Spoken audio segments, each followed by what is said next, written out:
Hi everyone, my name is Rufaro Munjoma. I'm 24 years old and I'm a young Zimbabwean artist. And in this video, I would like to share with you my creative process during the project which I was funded by Africa Culture Fund in the year 2022. So for the first step, when we are creating our artworks from plastic waste, the first thing we do is we go into the community and we collect plastic waste from within the landfills that are surrounding our communities.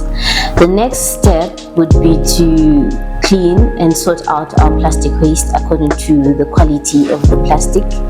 And then the third step would be to start cutting into small pieces and strips. Those small pieces and strips are the ones that we will craft to create belts.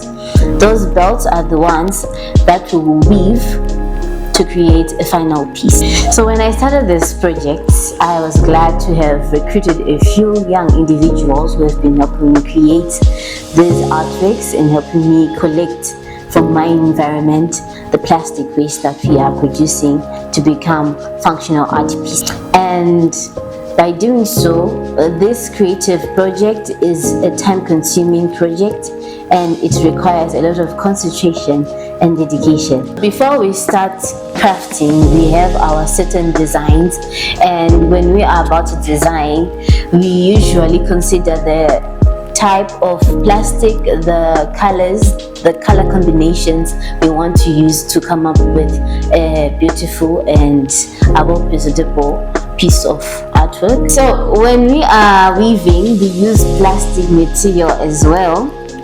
That way we are avoiding using new material. We're actually using all recycled material, from the plastic waste to the plastic threads with our needles to weave.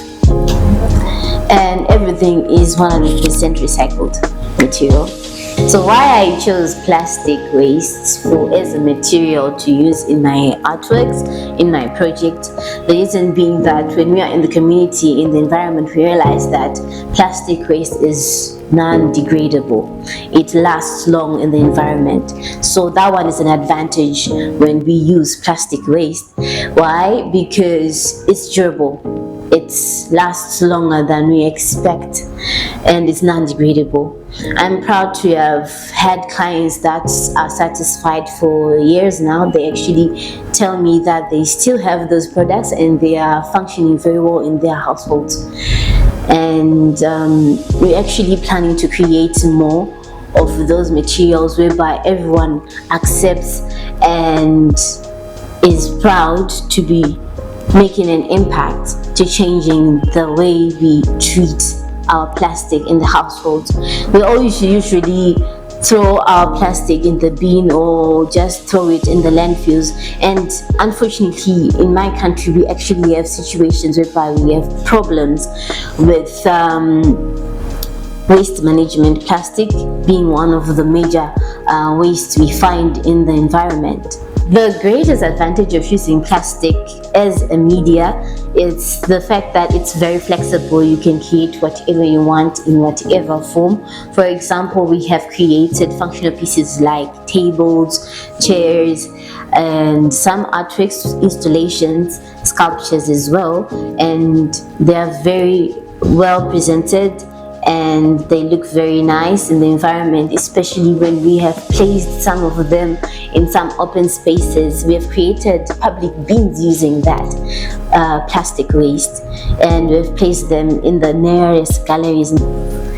Having said all this, the only challenge that I am facing currently is the fact that we are still few in numbers, and it would take us a lot of time to produce a reasonable number of artworks that we can be able to exhibit in exhibitional spaces. However, our dream is for us to end this year and get into 2025. And when we start 2025, I'm sure by then we would have had a reasonable number of artworks which we will be able to exhibit, allowing the public to have a physical view and understanding of our artworks.